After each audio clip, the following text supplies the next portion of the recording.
Buffett standards is a good business, and then go into why does the car dealership business look like a good business to you?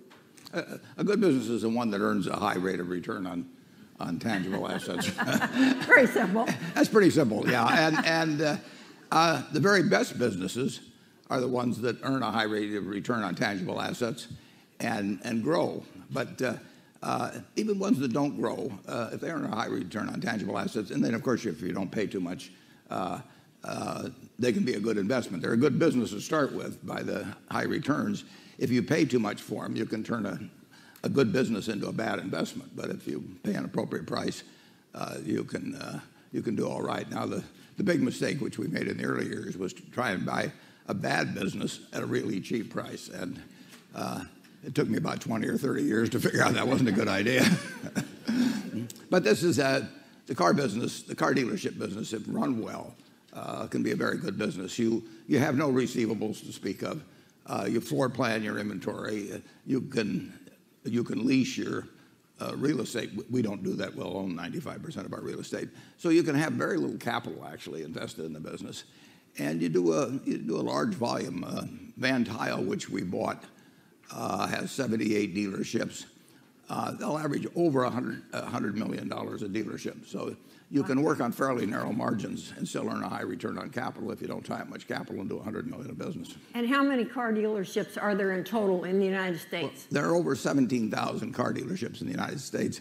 And the interesting thing is if you go back 40 or 50 years, there were in the 30,000. So while the country has grown dramatically, and actually the number of nameplates in the car business have grown, you've cut the dealerships almost in half.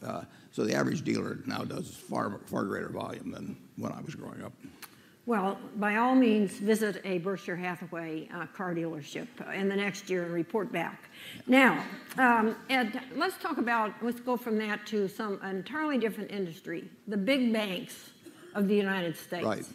And the question of whether they are good businesses, and the question of what's happened to that in the last few years. Are they as good a business as they were a few years ago? No. The banks earn on assets. They don't earn on net worth.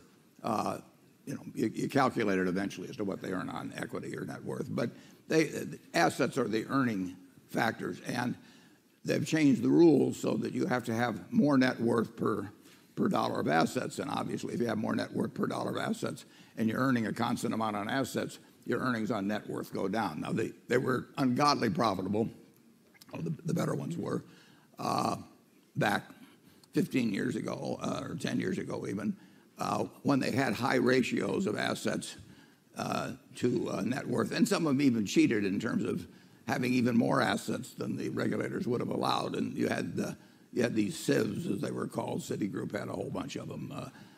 So they were off balance sheet ways of even controlling more assets.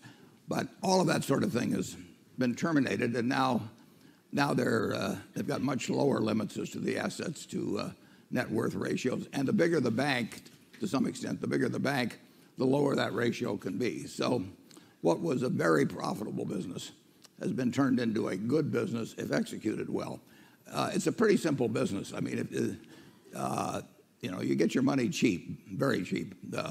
Wells Fargo will have $1 trillion roughly, or close to that, of depositors' money, and it's probably costing around 10 basis points. Now, most people think you get $1 trillion of money and pay 1/10 of 1% for it, would find some way to do something profitable.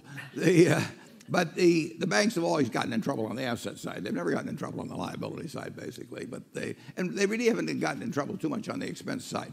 But they go crazy occasionally on the asset side. And what they do is they start copying what their dumb competitors are doing. That happens in every business, but it's particularly virulent in the banking business. John Stumpf once said, I don't know why we keep looking for new ways to lose money when the old ones were working so well. But they do, and they copycat. That's a great danger in any business. I warn our managers against it all the time. If anybody comes to me and says we want to do this because the other guy is doing it, I say go back to square one and come up with a better reason. But human nature is such that you do want to do what others are doing. One time